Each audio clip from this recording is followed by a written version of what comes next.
예수께서 무리를 보시고 산에 올라가 앉으시니 제자들이 나아온지라 입을 열어 가르쳐 이르시되 심령이 가난한 자는 복이 있나니 천국이 그들의 것이며 애통하는 자는 복이 있나니 그들이 위로를 받을 것이며 온유한 자는 복이 있나니 그들이 땅을 기업으로 받을 것이며 의에 줄이고 목마른 자는 복이 있나니 그들이 배부를 것이며 긍휼히 여기는 자는 복이 있나니 그들이 긍휼히 여김을 받을 것이며 마음이 청결한 자는 복이 있나니 그들이 하나님을 볼 것이며 화평하게 하는 자는 복이 있나니 그들이 하나님의 아들이라 일컬음을 받을 것이며 의를 위하여 박해를 받은 자는 복이 있나니 천국이 그들의 것임이라. 나로 말미암아 너희를 욕하고 박해하고 거짓으로 너희를 거슬러 모든 악한 말을 할 때에는 너희에게 복이 있나니 기뻐하고 즐거워하라. 하늘에서 너희의 상이 큼이라. 너희 전에 있던 선지자들도 이같이 박해하였느니라. 아멘. 동서고금을 막론하고 사람들이 제일 좋아하는 말이 있다면은 그것은 복입니다. 복. 옛날부터 우리 대한민국에 전해 내려오는 5가지 오복이 있습니다. 수부, 강령, 수호덕, 고종명. 수라고 하는 말은 오래 사는 것입니다. 부라고 하는 것은 부자로 사는 것입니다. 강령이라고 하는 것은 병 없이 사는 것입니다. 수호덕은 선을 행하고 남들을 도와주면서 사는 것입니다. 고정명은 죽을 때까지 고통 없이 사는 것입니다. 그런데 세상에 속한 복은 너무나 자기중심적입니다. 물질적이고 육체적이고 현세적인 것을 알 수가 있습니다. 그러나 하나님께서 우리에게 약속하시는 하나님의 축복은 나만의 것이 아니고 이 땅의 것만이 아니라 영원한 하늘나라에서도 누릴 수 있는 영원한 축복을 하나님께서는 우리에게 주시는 것입니다. 하나님께서도 하나님의 택함받은 백성들이 이 땅에 살 때에 구질구질하게 어렵게 살지 말고 행복하고 복되게 살고 오라고 그렇게 원하십니다. 이 세상에 그 어떤 부모가 자기 자식이 고생하는 것을 원하겠습니까? 하물며 하나님께서도 우리가 이 땅에서 행복하게 복을 누리다가 천국 오기를 원하십니다. 성경 말씀에 보면은 복 받아라 복 받아라 복에 대해서 얼마나 많이 언급을 하고 있습니다. 그런데 오늘 특별히 마태복음 5장 말씀에 보면은 8번씩이나 복을 받아라 복이 있나니 복이 있나니 계속해서 복에 대해서 말씀을 하고 있습니다. 이번 뭉성회를 통하여서 우리 하늘비전의 모든 성도님들이 이 8가지 축복의 주인공들이 될 수 있기를 주님의 이름으로 축원을 드립니다. 하나님께서 주시는 축복에는 여러 종류의 축복들이 있습니다. 예수를 믿든지 예수를 믿지 않든지 누구에게나 다 주시는 하나님의 축복이 있습니다. 햇볕을 주십니다. 공기를 주십니다. 바람을 주십니다. 이런 축복들은 예수를 안 믿는 사람들에도 다 주시는 하나님의 일반 은총입니다. 그런가 하면은 예수 믿는 사람들에게만 주시는 하나님의 축복이 있습니다. 그런가 하면은 예수님을 깊이 사랑하는 예수님의 사랑하는 제자들에게만 특별하게 주시는 축복을 오늘 성경 말씀에 우리에게 약속하고 있는 것입니다. 세상 축복은 있으면 좀 편하고 좋습니다. 그래도 없다고 해가지고 뭐 그렇게 힘들지는 않습니다. 그러나 하나님께서 우리에게 주시는 하나님의 약속된 이 축복은 우리 모든 성도님들이 마음껏 누리시다가 영원한 하늘나라 천국 백성 되시기를 주님의 이름으로 축원을 드립니다. 오늘 성경 말씀은 이렇게 시작을 하고 있습니다. 예수께서 무리를 보시고 산에 올라앉으시니 제자들이 나온지라 입을 열어 가르쳐 이르시되. 예수님께서 오늘 마태복음 4장 23절에서 25절 사이에 보면은 고통당하는 수많은 사람들을 고쳐주셨습니다.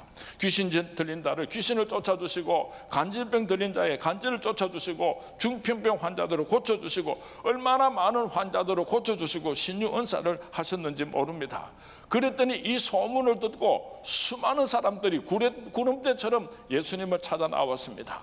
예수님께서 그 많은 환자들을 사랑하시고 다 고쳐주시고 나서 피곤한 몸을 이끌고 예수님께서 산 위로 올라가시니까 그 수많은 군중들이 다 집으로 돌아가고 끝까지 돌아가지 않고 산 위로 올라가시는 그 예수님을 쫓아서 올라오는 아주 소수지만은 지극히 예수님을 사랑하는 제자들이 있었습니다.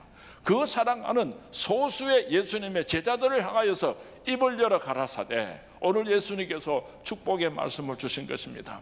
오늘 이 밤에 이 자리에 참석하신 성도님들은 하늘비전교회 수천 명 성도님 가운데서도 특별히 하나님을 사모하고 주님의 몸된 교회를 사모하며 하나님의 말씀을 사모하는 자들이 이 자리에 올라온 줄로 믿습니다. 참 목사가 힘듭니다. 날씨가 너무 좋으면은 아이고 하나님 이렇게 날씨가 좋으면 교인들 놀러 갈 건데 이거 어쩌면 좋겠습니까? 주일 새벽에 그렇게 기도를 합니다. 비가 오면은 아이고 하나님 이거 비 오면 교인들도 교회 안 나올 건데 이거 어쩌면 좋겠습니까?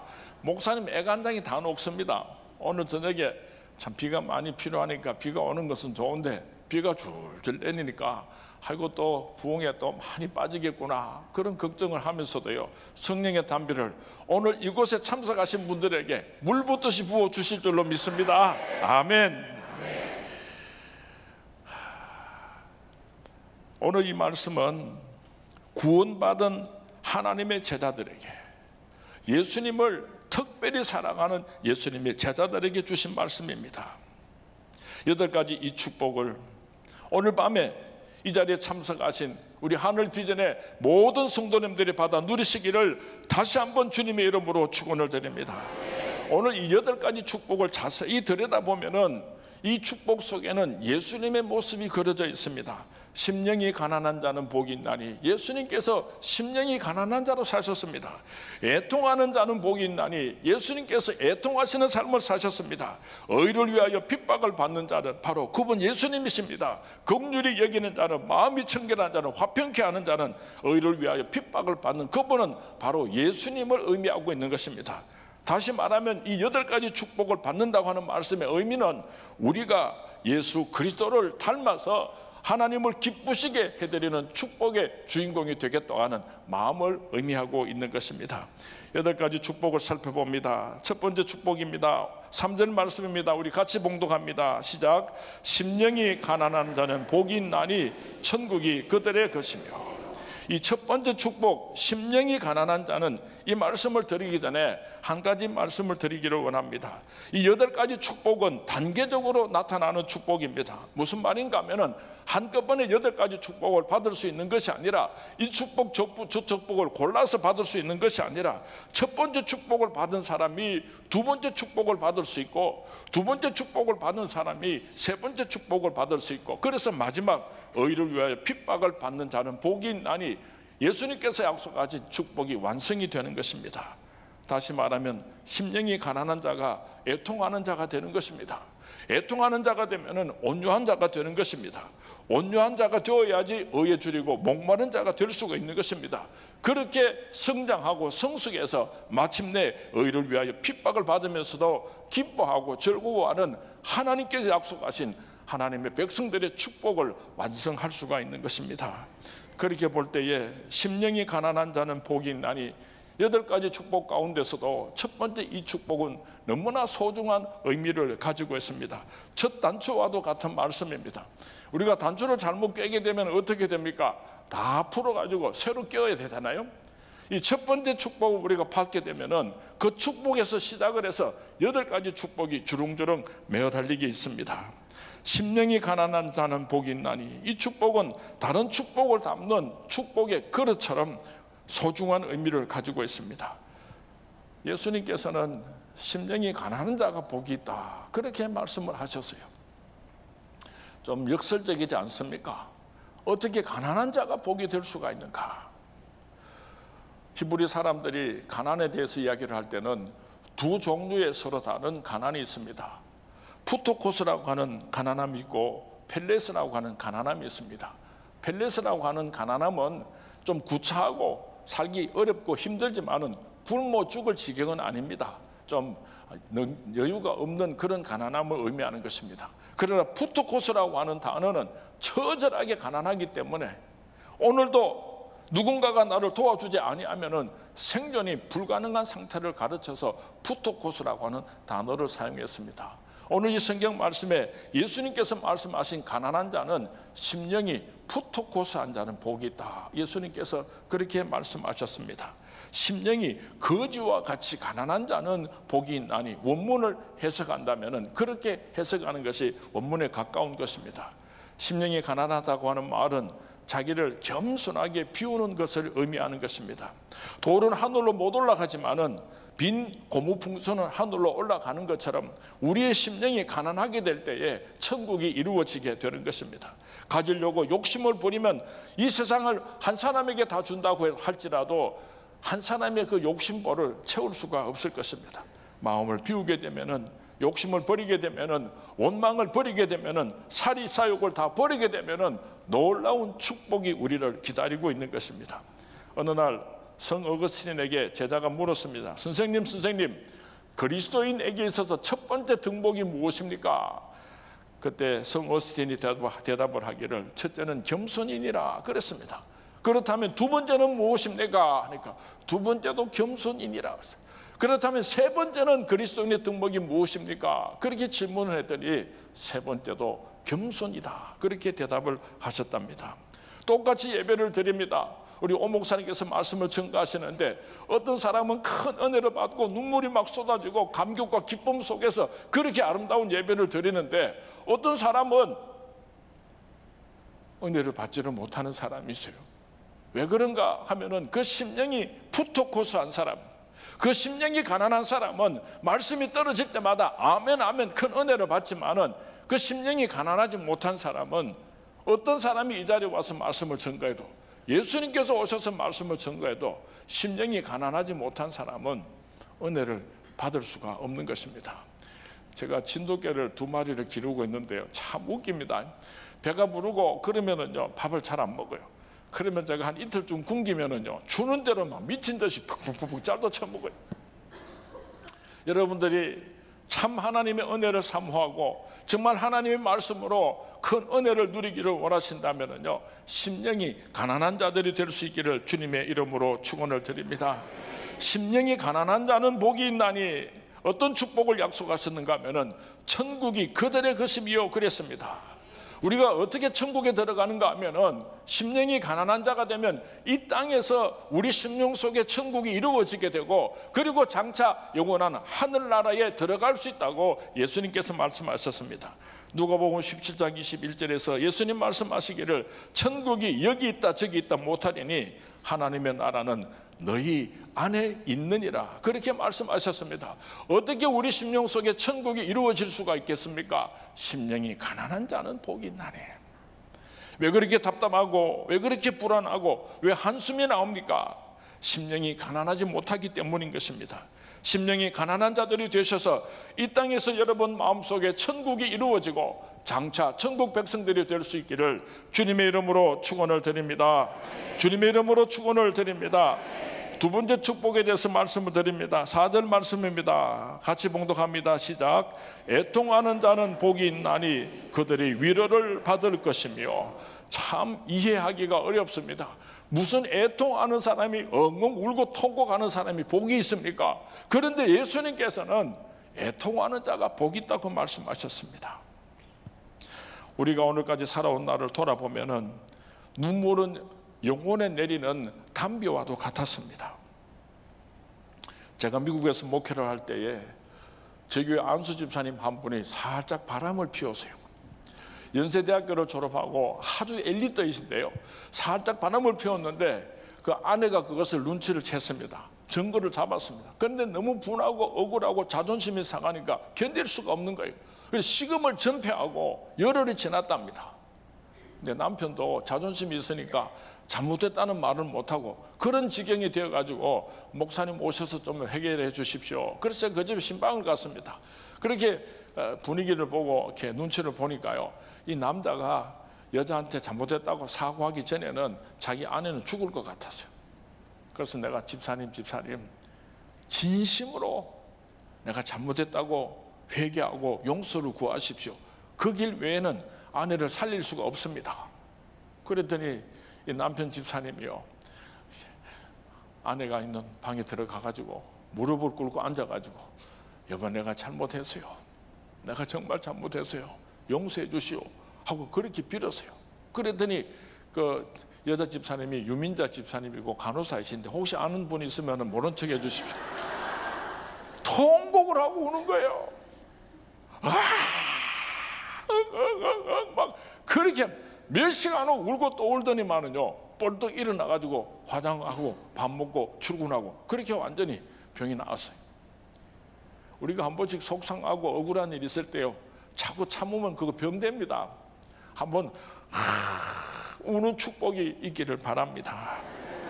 메마른 대지에 비가 와서 생명을 살려내는 것처럼 눈물은 우리의 영혼을 살려내는 힘이 있습니다. 먼지가 가득한 하늘에 비가 옴으로써 먼지가 제거되고 하늘이 깨끗하여지는 것처럼 눈물은 더러운 우리 영혼을 깨끗하게 정화시켜주는 그런 놀라운 힘이 있습니다. 화가 났을 때 실컷 한번 울어보시기 바랍니다. 참지만 마시기 바랍니다. 슬픈 일이 있을 때, 가슴이 아플 때 눈물을 흘리고 통곡하며 한번 울어볼 수 있게 되기를 바랍니다. 그런데 요즘 사람들은 잘 안 울어요. 뭐 울면은 무슨 큰 사람들한테 손가락질 받을 일이나 있는가 싶어가지고요, 말똥말똥하고 이를 악물고 참는 것 같아요. 예배를 드릴 때도 우리 목사님께서 말씀 주시고 성령께서 역사하시고 가슴이 뜨거우시면요, 울면은 얼마나 하나님께서 기뻐하시고. 여러분, 내가 한 가지 비밀을 말씀드리는데, 우리가 기도할 때 하나님 마음을 움직이는 방법이 하나가 있습니다. 그거는 무언가 하면요, 울면서 기도하면요, 하나님 오면 미치고 환장하겠다. 내가 울면서 기도하면요, 하나님께서 안 들어주시려고 생각했다가도 그 기도는 반드시 들어주는 줄로 믿으시기 바랍니다. 그냥 우는 게 아니고 울면요, 제가 얼마나 울면서 기도를 했었는가 하면은요, 참 기가 막힌 일이 있었어요. 그 내용은 다 설명 못 하겠지만은 너무너무 기가 막히고 코가 막혀가지고 제가 성전에 올라와가지고요, 통곡하면서 울다가 그만 지쳐서 쓰러지는 거예요. 그렇게 잠을 자다가 또 깨면은요, 또 우는 거예요. 그렇게 울고 통곡하고 울다가, 그러다가 또 기진맥진해가 쓰러지면요, 또 그렇게 잠시 잠을 자요. 그러다가 깨나면은요, 또 울면서 통곡하고, 사흘을 제가 한번 그렇게 기도해 본 적이 있습니다. 성전에 엎드려 가지고. 그랬더니요, 하나님 그냥 두 손 두 발 다 들고 항복하셨어요. 하나님 마음을 움직이는 기도는 눈물의 기도입니다. 말똥해가지고 하나님께서 그 기도 어떻게 들어주겠습니까? 오늘 우리가 한번 울면서 기도했으면 참 좋겠습니다. 성경에 보면은 위대한 하나님의 사람들은 한결같이 눈물이 많았습니다. 대표적으로 다윗을 들 수가 있습니다. 다윗은 참으로 눈물이 많은 사람이었습니다.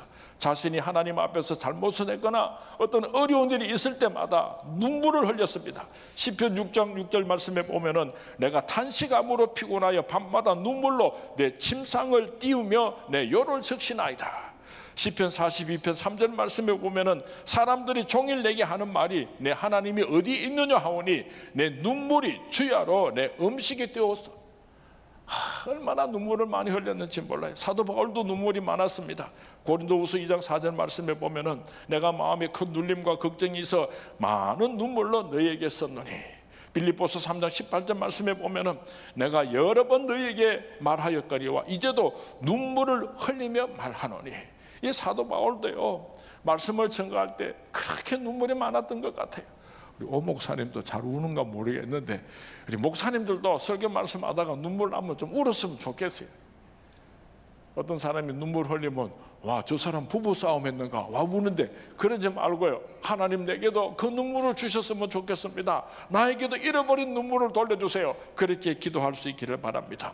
아브라함도 아내를 잃었을 때 심하게 울었습니다. 에레미야는 눈물의 선제다라고 우리가 부르고 있습니다. 히스기야는 눈물을 흘리면서 기도함으로 15년 동안 그 생명을 연장받은 것을 우리가 잘 알고 있습니다. 예수님께서도 성경 말씀에 보면은 3번씩이나 울으셨다고 기록하고 있습니다. 나사로가 죽었을 때 눈물을 흘리셨습니다. 멸망하는 예루살렘을 바라보면서 예루살렘아 예루살렘아 탄식하며 우셨습니다. 십자가를 지시기 위하여 겟세마네 동산에서 기도하실 때 핏방울이 땀방울이 되도록 울면서 기도하셨습니다. 애통이라고 해서 다 같은 애통이 아닙니다. 애통에도 수준이 있습니다. 거룩한 애통이 있고 세상적인 애통이 있습니다. 저급한 애통이 있고 수준 높은 고상한 애통이 있습니다. 세상적인 애통은 누군가에 대한 원망 때문에, 원한 때문에, 복수하고 싶어서, 배신의 아픔 때문에, 굴욕적인 모욕감 때문에 내 언젠가는 복수를 할 것이다, 그래서 애통하면서 눈물을 흘리는 사람들이 있는데, 그 눈물은 그렇게 귀한 눈물이 아닙니다. 그런가 하면은 거룩한 애통이 있습니다. 고린도후서 7장 10절 말씀에 하나님의 뜻대로 하는 근심은 후회할 것이 없는 구원에 이르게 하는 회개를 이루는 것이요 세상 근심은 사망을 이루는 것이니라. 거룩한 애통이 있습니다. 하나님의 뜻대로 살고 싶어서 신앙적인 이유로 인하여서 애통하는 눈물을 흘리는 저와 여러분이 될 수 있기를 바랍니다. 구체적으로 어떠한 눈물이 거룩한 눈물인가? 첫 번째로 나 때문에 십자가에 못 박혀 죽으신 예수님의 그 사랑과 희생을 생각하고 애통하며 눈물을 흘렸으면 좋겠습니다. 사랑이 구주를 죽게 했네. 왜 날 사랑하나.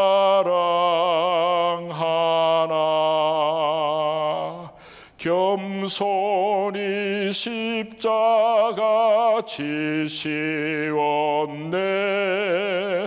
왜 날 사랑하나.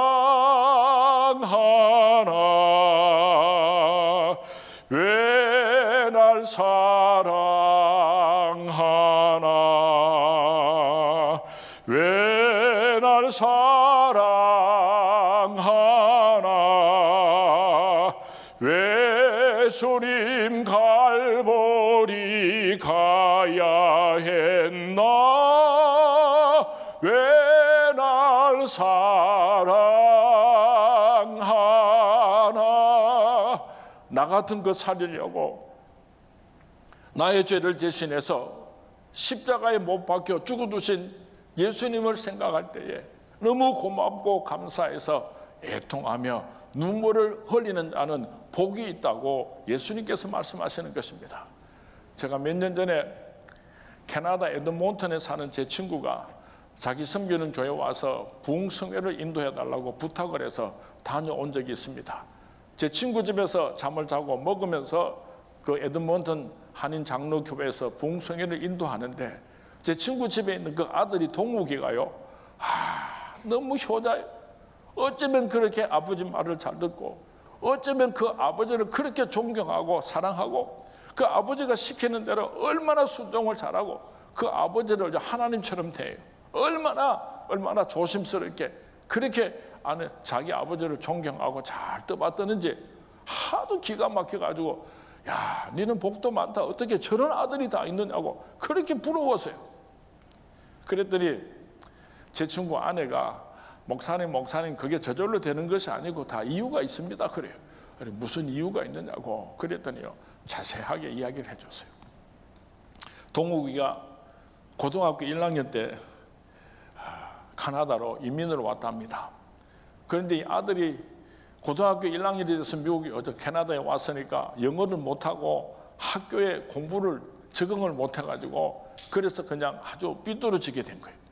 학교는 잘 가지도 안 하고 좋지 못한 친구들하고 술 마시고 놀러 다니고 사고치고 그랬어요. 하루는 술을 마시다가 폐싸움이 일어났는데 이 동욱을 하는 아들이요, 야구 몽둥이를 들고 막주 휘두르는 바람에 한 사람이 머리가 깨지고 팔이 부러졌어요. 그래서 경찰에 잡혀가가지고 이제 감옥에 들어가게 생겼는데 그 피해를 입은 아버지 집에서 그 피해를 입은 그 사람의 집에서 합의를 보면은 그렇게 용서해 주겠다고 해서 합의금을 20만 불을 요구를 했대요. 제 친구 남감진 집사가 한국에서 20년 동안 교편 생활을 하면서 또 자기가 살고 있던 조그만한 아파트를 정리해가지고 20만 불을 가지고 캐나다에 들어갔어요. 좀 고생해가지고 이제 경험을 좀 쌓으면은 가게를 하나 내어가지고 그렇게 한번 행복하게 살아보겠다고 그 참 금싸라기 같은 20만 불을 부둥켜 안고 있었는데요. 그 사랑하는 아들을 깜빵에 안 보내려고 그 20만 불을 줘가지고 그렇게 합의를 보고 아들을 그렇게 보석으로 풀어줬어요. 그런데도 이 아들이 정신을 못 차리고 또 술 마시고 또 사고치고 이러니까 하루는 그 엄마가 하도 속이 상해가지고, 야 이놈의 새끼야, 너가 아빠가 네 깜빵에 안 보내려고 한국에서 가지고 왔던 전 재산 그거 20만 불 줘가지고 니를 감옥에 안 보내고 그렇게 살려줬는데 아직도 정신을 못 차리느냐고 막 울면서 이야기를 하니까요, 이 아들이 정신이 나가 버린 거예요. 엄마 그거 무슨 소리야? 야 인마 너 살인하고 20만 불 그거 다 주고 너 끄집어낸 거야. 그랬더니요 이 아들이 눈이 뒤집어졌어요. 자기 아버지 마음으로 쫓아가더니 떼굴떼굴 뒹굴면서 왜 나 같은 거 깜빵이 집어넣으면 되지, 그 돈이 무슨 돈인데 그 20만 불을 거기 줬느냐고 고래고래 과음을 지르면서 통곡을 하고 울더래요. 그리고 그 다음 날부터 이 아들이 그렇게 변했다는 겁니다. 공부도 열심히 해서 대학교에 진학하게 되고 새벽 일찍 일어나서 가게 문을 열고 마칠 때쯤 되면은요 쫓아와서 가게 문을 다 닫고 그 엄마 아버지를 얼마나 정중하게 잘 섬기는지 참 기가 막히더라. 20만 불로 깜빵에 들어갈 그 아들을 살려줬다고 그렇게 효도하는 아들이 되었는데요, 예수님께서 날 위하여 십자가에 못 박혀 죽어주셨는데 우리가 이렇게 살아야 되겠습니까? 애통하는 눈물이 있어야 하지 않겠습니까? 웬 말인가 날 위하여 주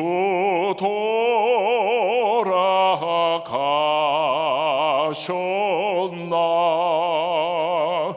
이 벌레 같은 날 위해 큰 해 받으셨나.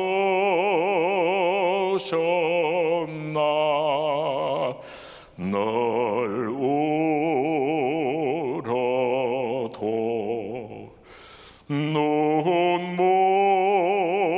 눈물로써 못 갚을 줄 알아.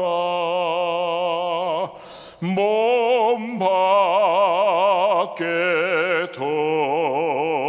드릴 것 없어 이 몸 바칩니다.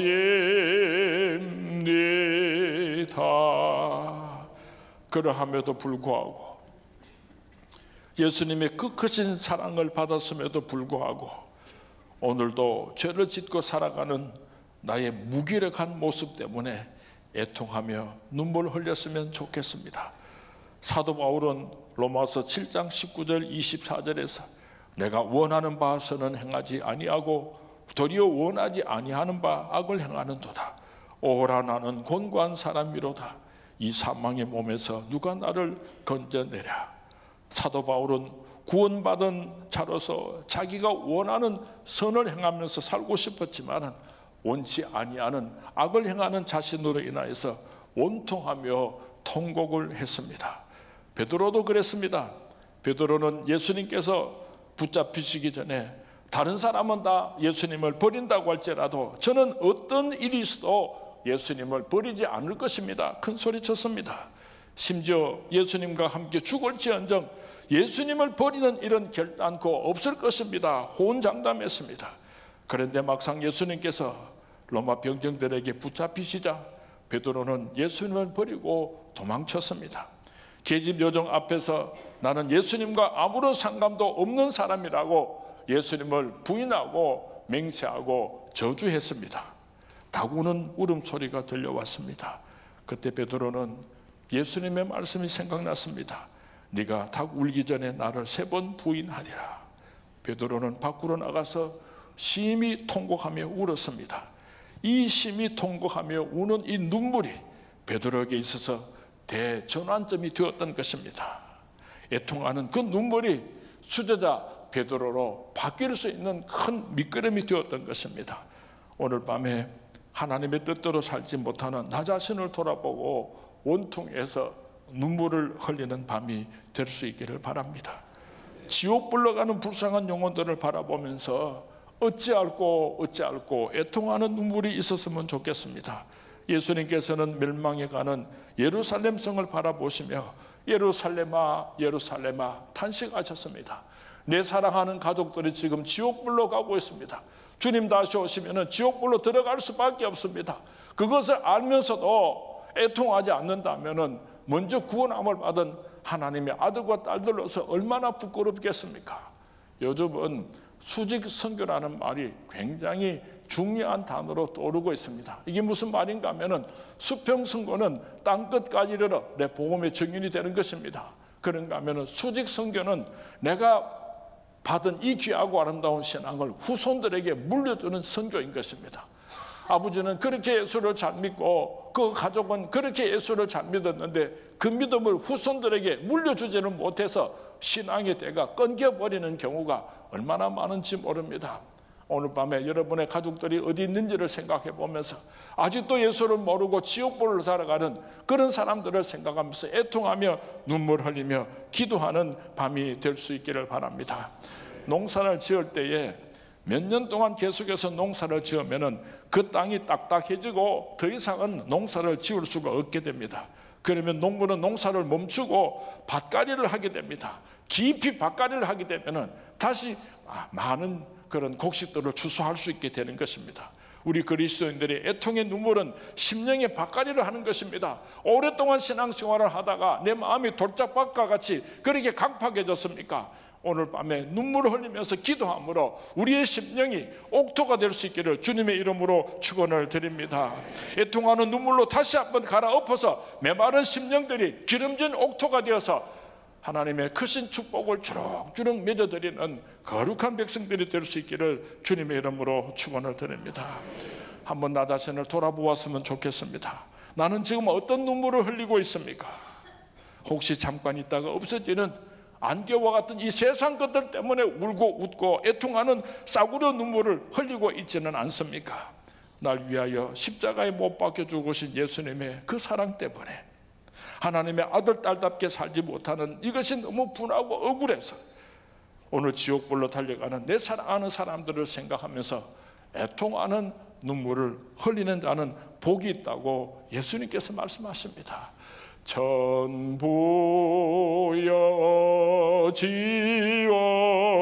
전부여지옵소서 소원 들고 옵니다. 조나를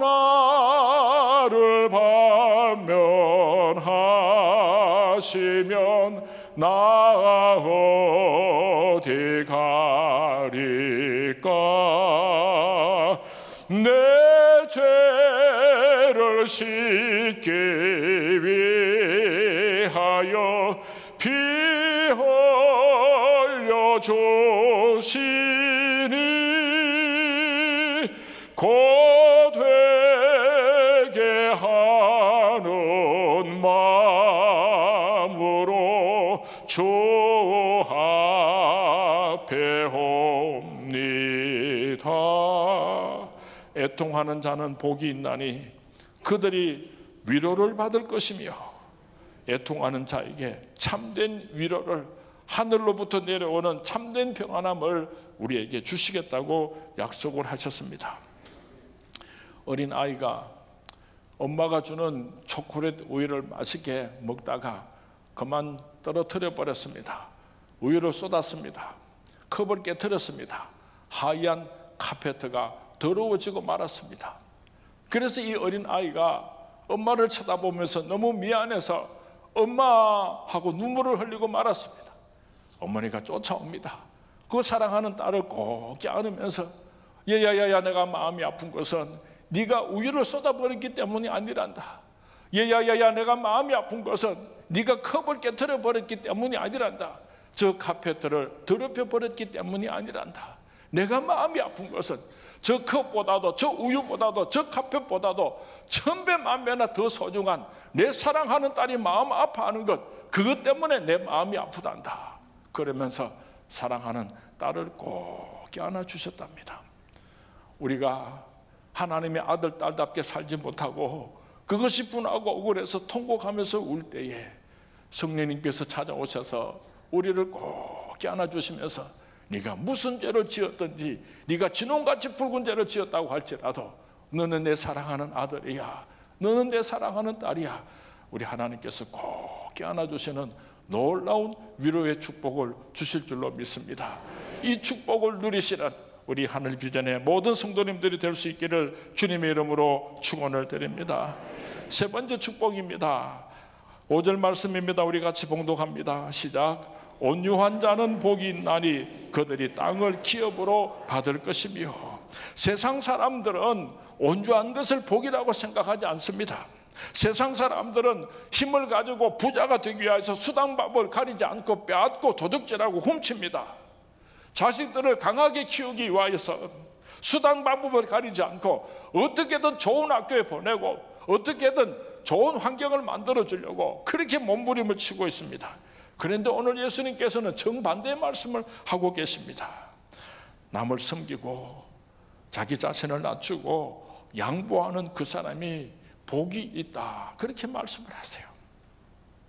온유라고 하는 말의 뜻은 브라우스라고 하는 단어인데요, 거친 야생마를 조련사가 잘 훈련시키고 길들인다는 뜻을 가지고 있습니다.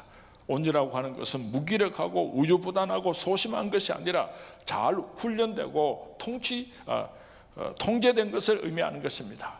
온유함이란 세상 사람들이 말하는 온유함과 하나님께서 말씀하는 온유함에는 큰 차이가 있습니다. 세상 사람들의 온유함은 사람의 인격에 그 바탕을 두고 있습니다. 착하고 양보를 잘하고 또 많은 사람들로부터 칭찬을 받고 그러면은 참 저 사람 온유하다, 세상 사람들은 그렇게 표현을 합니다. 그 모든 출발이 사람의 기준으로 출발을 하고 있는 것입니다. 그러나 성경이 말하는 온유함은 그 바탕을 하나님의 말씀에 두고 있습니다. 자신이 하나님 앞에 죄인인 줄을 알고 나의 모든 생각을 하나님 앞에 접고 굴복시키고 내 뜻을 버리고 내 경험을 버리고 내 지식을 버리고 하나님을 따라가는 것, 이것이 성경 말씀이 이야기하는 온유함인 것입니다. 유명한 윌리엄 버클리라고 하는 신학자는 온유에 대해서 설명하기를 분노할 만할 때에 노하고 분노하지 않아야 할 때는 노하지 않으며 자기의 본능과 충동과 정욕을 하나님의 다스림에 따라 억제하며 자기의 무지와 연약함을 아는 겸손한 마음을 가진 것이라고 설명을 했습니다. 온유한 자는 연약하고 비겁하고 줏대가 없고 비굴한 것이 아니라, 이것을 증명해 주시는 성품이 있는데 바로 예수님의 성품입니다. 예수님이 온유의 표준이요 모델인 것입니다. 예수님 말씀하셨습니다. 나는 마음이 온유하고 겸손하니 나의 멍에를 메고 내게 배우라. 예수님의 온유하심은 그의 탄생에서부터 시작이 됩니다. 하나님의 아들이 사람의 몸을 입고 이 땅으로 찾아오셨으니 얼마나 겸손하셨습니까?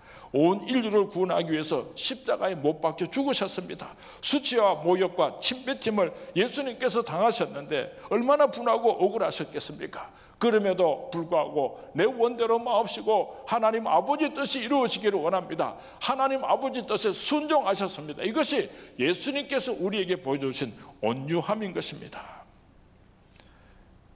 그러나 예수님께서 사탄 마귀를 대적하여 싸우실 때는 얼마나 무서운 분이셨습니까? 성전 안에서 장사하는 무리들을 향하여서 내 집은 만민이 기도하는 집이라 너희가 강도의 소굴을 만들었도다. 무섭게 책망하시고 채찍으로 돈 바꾸는 자들과 비둘기 파는 자들과 매매하는 자들을 모조리 쫓아내신 것을 우리는 잘 알고 있습니다. 예수님의 온유하면은 이렇게 양면성이 있는 것입니다. 우리는 무엇보다도 가족 간에 온유했으면 좋겠습니다. 남편은 아내를 온유함으로 사랑할 수 있게 되기를 바랍니다. 아내는 남편에게 온유함으로 순복할 수 있게 되기를 바랍니다. 부모는 자녀들을 온유함으로 양육할 수 있게 되기를 바랍니다. 성도와 성도들과의 만남이 온유함이었으면 좋겠습니다. 세상 사람들 속에 들어가서도 우리 그리스도인들이 온유한 사람들이 될 수 있기를 바랍니다. 그러나 아무리 우리가 노력을 해도 온유한 자가 되는 것이 쉽지는 않습니다.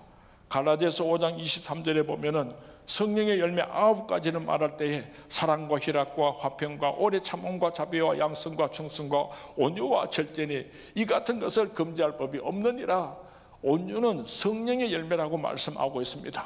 우리가 성령 충만함을 받지 않으면은 아무리 온유하고 싶어도 사람들의 냄새가 나는 그런 온유함은 표현할 수 있을는지 모르지만은 하나님께서 우리에게 이야기하시는 그 온유함을 실천할 수는 없는 것입니다. 사람은 누구에게나 야생마와 같은 성품이 있습니다. 세상에 성질 없는 사람이 도대체 누가 있겠습니까? 정도의 차이일 뿐이지 누구나 충동을 받으면은 야생마처럼 난폭해지는 성품을 가지고 있습니다. 내가 온유해야지, 내가 온유해야지, 그렇게 맹세한다고 해서 온유하여지는 것이 아니라 성령께서 나를 다스려 주실 때에, 성령께서 나와 함께 하실 때에 내가 온유한 자가 되는 것입니다. 우리가 예배를 드릴 때마다 온유한 자가 되기를 원합니다. 예수님을 닮기 원합니다. 그렇게 기도할 수 있게 되기를 주님의 이름으로 축원을 드립니다. 오늘 본문은 우리 주님께서 이렇게 말씀하십니다. 복되어라 온유한 사람들이여, 그들이 땅을 기업으로 받게 될 것이다. 여기 시제를 보면은 미래형으로 되어 있습니다. 하나님을 믿고 온유하게 살아가는 사람은 이 땅에서 하나님의 넘치는 축복을 받게 되고 장차 영원한 하늘나라에서 땅을 기업으로 받게 된다고 약속하고 있습니다. 부자가 되려고 자꾸 쫓아다니지 마시기 바랍니다. 온유한 자가 될 수 있기를 바랍니다. 그러면 저절로 땅을 기업으로 받게 될 것이라고 약속하고 있습니다. 우리가 너무나 잘 아는 이야기가 있습니다. 해와 바람이 누가 힘이 더 센가를 두고 내기를 했답니다. 지나가는 나그네 옷을 벗기는 쪽이 이기는 것을 알고 시합을 했는데 바람이 먼저 힘껏 바람을 불어 제꼈습니다. 푹 부니까 지나가는 나그네가 아이고 추워라 하면서 옷깃을 다 엑셀 싸는 거예요. 그래서 실패를 했습니다. 햇빛이 나와가지고 따끈하게 햇빛을 빼우니까 지나가는 나그네가 아이고 더불어 옷을 벗어서 누가 이겼습니까? 햇빛이 이겼다 그러잖아요. 온유함으로 이 세상을 승리하며 살아가는 우리 하늘 비전의 모든 성도님들이 될 수 있기를 바랍니다. 세상의 승리의 방정식은 강한 자가 곧 승리한다입니다. 그러나 우리 그리스도인의 승리의 방정식은 온유한 자가 승리한다입니다. 1988년도이니까 참 오랜 세월이 지났죠. 제가 선문교회 대학부 여름 수련회를 인도하기 위해서 미국에서 목회를 하다가 잠시 여름 방학 때 나온 적이 있습니다. 상주에 있는 상주 전문대학교의 실내 체육관을 빌려서 그 당시 우리 선문교회 대학생들이 한 200명쯤 됐습니다. 한 200명쯤 되는 대학생들 그렇게 여름 수련회를 인도하는데 제가 마지막 날 저녁에 그 많은 우리 대학부 학생들에게 이렇게 요청을 했습니다. 제가 호루라기를 불 테니까 우리 인간 피라미드를 만들도록 하겠습니다. 맨 밑에는 5명이 눕고 그 위에는 4명, 3명, 2명, 1명 5천 인간 피라미드를 쌓도록 하겠습니다 하고 호루라기를 불었습니다. 난리가 났어요. 왜요? 서로 높은 데 올라가려고. 내가 예수를 오래 믿었으니까, 내가 남자니까, 내가 회장이니까, 내가 하여튼 이유도 많습니다. 서로 높은 데 올라가려고 그랬어요. 여기저기서 막 아우성이 났어요. 오랜 시간이 지나고 여기저기 피라미드가 만들어졌습니다. 그러고 나서 막 찬송을 부르고 막 이러니까요, 맨 밑에 깔려있던 자매 한 사람이 목사님 이게 무슨 짓입니까? 하고 막 화를 냈어요. 그래서 맨 위에 있는 아주 건강한 형제에게 마이크를 대고 형제님 기분이 지금 어떻습니까? 물으니까 구름을 타고 가는 기분입니다. 좋으십니다 이랬어요. 다 일어나겠습니다. 그리고 나서 이사야서 53장 5절 말씀을 읽어주었습니다.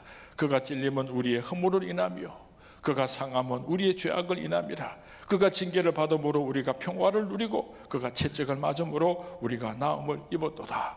예수님께서 사람의 몸을 입고 이 땅으로 오셔서 우리를 위해서 희생하시고 낮아지신 그 온유함에 대해서 잠깐 말씀을 드리고 대단히 죄송하지만은 다시 한번 우리가 피라미드를 쌓도록 하겠습니다 하고 호루라기를 불었어요. 난리가 났습니다.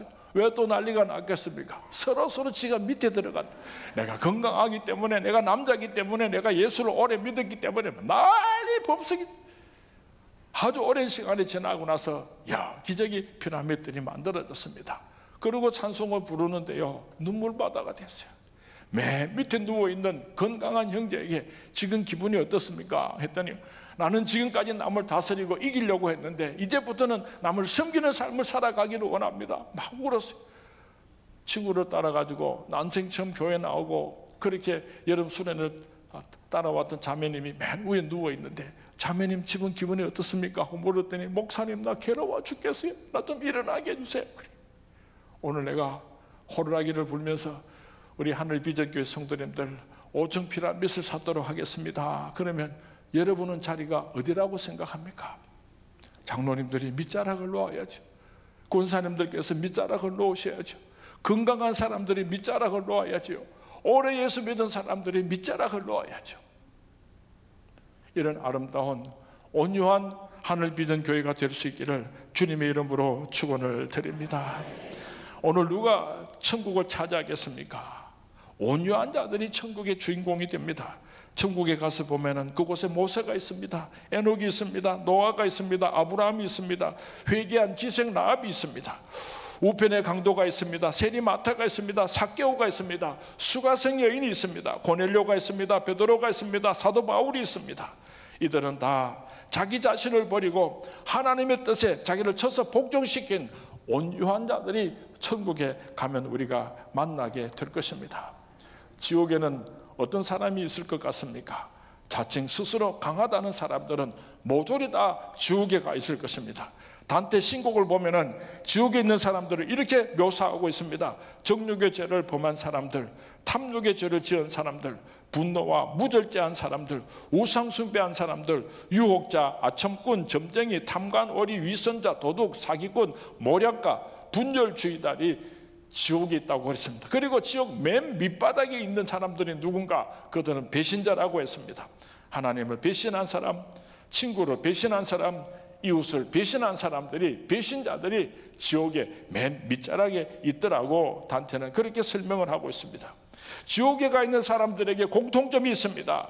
대들기를 좋아합니다. 따지기를 좋아합니다. 스스로 강하다고 생각하는 사람들입니다. 아마 우리 시대에 자칭 강하다고 주장하는 사람들은 저 지옥불에 가면 다시 볼 수 있을 것입니다. 여러분은 가정이나 직장에서, 교회 안에서 하나님 일을 할 때에 강한 사람이라고 다른 사람에게 여김을 받습니까? 온유한 사람이라고 불리움을 받습니까? 내 주장이 제일 강하고 내 뜻과 고집이 관철될 때 기뻐하는 사람이 있다고 한다면 그 사람은 가는 곳마다 문제가 생기는 것입니다. 여러분이 가는 곳마다 분열이 일어나고 상처받는 사람들이 많이 생겨나게 될 것입니다. 교회를 잘 다니는 사람은 될 수 있을는지는 모르지만 하나님께서 기뻐하시는 사람은 될 수가 없을 것입니다. 살아가는 성도님들이 온유한 사람이 되신다면 만나는 사람들마다 행복하게 될 것입니다. 상처 입은 사람들이 위로를 받게 될 것입니다. 여러분을 만나는 사람들이 하나님을 만나게 될 것입니다. 이렇게 되면은 여러분들은 세상 사람들에게 저 사람은 복 있는 사람이라고 일컬음을 받게 될 것입니다. 천국 백성이 되는 큰 축복을 누리게 될 것입니다. 아무쪼록 하나님께서 나의 이름을 부르실 때에 김온유야, 박온유야, 최온유야, 오온유야, 하나님께서 나를 보고 온유야라고 그렇게 불러줄 수 있는 온유한 자들이 될 수 있기를 주님의 이름으로 축원을 드립니다. 부자가 되려고 한평생을 쫓아다니는 사람이 있는데요, 참 불쌍한 사람이에요. 축복은 하나님께서 주시는 거지 세상에서 취할 수 있는 것이 아닙니다. 돼지 한 마리가 하루는 감나무 아래에서 있다가 맛있는 홍시 하나를 묵었습니다. 얼마나 맛이 있던지 또 묵고 싶은데 이 돼지가 가만히 생각을 해보니까 홍시가 어디 있었는가 하면 땅에 있었어요. 땅에. 그래서 땅을 파면은 또 홍시가 나올까 싶어가지고 주둥이를 가지고 계속 지금도 파고 있는 거예요. 꿀꿀꿀꿀. 홍시 하나가 더 묵고 싶으면은 감나무를 쳐다보고 감나무를 흔들어야 되는데 오늘 꿀돼지 같이 사는 사람들이 얼마나 많은지 몰라요. 온유한 자가 될 때에 하나님께서 축복하실 때에 땅을 기업으로 받는 놀라운 축복의 주인공이 되는데 온유한 자가 되지 못하고 세상 방법으로 세상 것 얻으려고 오늘도 꿀꿀꿀꿀꿀꿀 그리고 살아가는 어리석은 사람이 우리 하늘 비전에는 아무도 없기를 주님의 이름으로 축원을 드립니다. 네 번째 축복입니다. 6절 말씀 우리 같이 봉독합니다. 시작. 의에 줄이고 목마른 자는 복이 있나니 그들이 배부를 것이며. 이게 오늘 본문에 말씀하는 의는 디카이오스네라고 하는 단어인데요, 소극적인 차원에서는 죄를 짓지 않는 것을 의미합니다. 적극적인 차원에서는 하나님 자신, 생각, 행위, 하나님의 계획, 이 모든 것들을 통틀어서 의라고 표현을 하고 있습니다. 의에 줄이고 목마른 자라는 이 말씀 속에서 의미는 하나님께 전적으로 순종하고 예수를 닮기를 원하는 자는 복이 있나니 그런 뜻을 가지고 있습니다. 의라고 하는 것은 무엇입니까? 첫 번째로는 하나님의 말씀입니다. 말씀대로 살려고 몸부림치는 자가 바로 의를 위하여 줄이고 목마른 자인 것입니다. 뜨거운 여름, 비 한 방울 내리지 않는 메마른 날에 물을 찾아 헤매는 사슴 한 마리를 상상해 보시기 바랍니다. 모든 시냇물은 다 말라버렸고 목마름에 지친 사슴은 숨을 헐떡거리면서 이곳저곳 물을 찾아서 헤맵니다.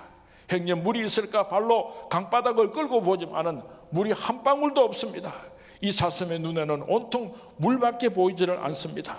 그러다가 웅덩이에 고인 조그마한 물을 발견하자 이 사슴은 미친 듯이 달려갑니다. 그리고 벌컥벌컥 소리를 내면서 미친 듯이 그 물을 들이삼킵니다. 이것이 바로 하나님께서 말씀하시는 의에 줄이고 목마른 자의 모습인 것입니다. 하나님의 말씀을 사모해서 하나님의 말씀을 너무나 간절히 사모하기 때문에 그 말씀을 듣고 싶어서 그 말씀을 읽고 싶어서 줄이고 목마른 자는 복이 있다고 예수님께서 말씀하신 것입니다. 의에 줄이고 목마른 사람은 예배 시간이 기다려집니다. 예배 시간이 얼마나 즐거운지 모릅니다. 선포되는 하나님의 말씀을 받을 때는 아멘 아멘 그 입술에서 아멘이 끊어지지를 않는 것입니다. 오늘 하루도 말씀을 읽지 않으면 마치 밥을 굶은 것처럼 허전해지고 견딜 수 없는 그런 마음을 가지고 살아가는 사람이 의에 줄이고 목마른 자의 모습인 것입니다. 두 번째로 의라고 하는 것은 바로 예수 그리스도를 의미합니다. 이 세상에 하나님 앞에 예수님처럼 의로운 사람이 어디에 있겠습니까? 결코 존재할 수가 없는 것입니다. 오늘 하나님 앞에서 나 자신을 한번 평가해 보시기 바랍니다. 내가 의롭다고 그렇게 자신할 수가 있겠습니까? 보통 사람들이 의롭다고 하면은 세상 도덕적인 기준을 가지고 저 사람이 옳다, 바르다, 정직하다 그렇게 표현하는지 모르지만은 하나님의 온전한 기준으로 본다면은 이 세상에 하나님 앞에서 의인이라고 인정받을 수 있는 사람은 아무도 없습니다. 로마서 3장 10절에서 12절 말씀에 보면은 기록된 바 의인은 없나니 하나도 없으며 깨닫는 자도 없고 하나님을 찾는 자도 없고 다 치우쳐 함께 무익하게 되고 선을 행하는 자는 없나니 하나도 없다고 말씀하고 있습니다. 사람이 가지고 자랑하는 의라고 하는 것은 하나님 앞에서 걸레 조각과 같은 것입니다. 대단한 것 같고 고상한 것 같지만은 배설물과 다를 바가 없는 것입니다. 그래서 예수님께서 우리를 의롭게 하시기 위하여서 십자가에 못 박혀 죽어주셨습니다. 예수님께서 십자가에 못 박혀 죽어주심으로 예수님의 그 보혈의 피를 의지해서 우리는 하나님 앞에 나아갈 수 있게 되었고 하나님께서는 우리를 의롭다고 인쳐주시게 된 것입니다. 의에 줄이고 목마른 자란 예수님처럼 살려고 몸부림을 치는 사람을 의미하는 것입니다. 예수님께서는 마귀에게 시험을 받으러 광야에 가셔서 40일 동안 밤낮으로 금식하실 때 줄이셨습니다. 예수님께서 십자가에 손과 발과 옆구리에 창과 못을 찔리시고 피를 다 쏟으신 후에 내가 목마르다 그렇게 말씀하셨습니다. 예수님께서는 하나님의 뜻을 이루어 드리기 위해서 줄이고 목마른 삶을 사셨습니다.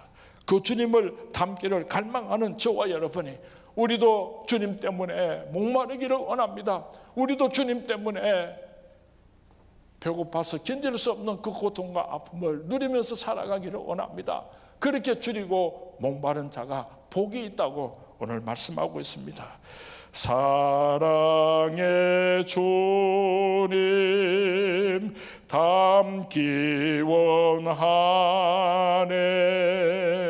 그 아름다운 주님 예수